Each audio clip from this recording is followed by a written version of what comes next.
திராவிட model பொற்கால ஆட்சியில் மாண்புமிகு தமிழக முதல்வர் மு.க.ஸ்டாலின் அவர்களின் ஆணைக்கிணங்க மாண்புமிகு துணை முதல்வர் உதயநிதி ஸ்டாலின் அவர்களின் அறிவுறுத்தலின்படி இன்று தமிழ்நாடு மின்சாரம், மதுவிலக்கு மற்றும் ஆயத்தீர்வைத்துறை அமைச்சர் மாண்புமிகு திரு வி.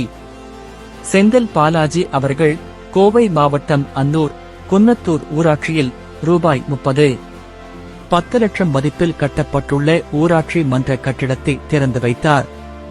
இந்நிகழ்வில் கோவை மாவட்ட ஆட்சியர் திரு கிராந்தி குமார் பாடி IAS அவர்கள், உள்ளாட்சி அமைப்பு பிரதிநிதிகள் மற்றும் பொதுமக்கள் கலந்து கொண்டனர்.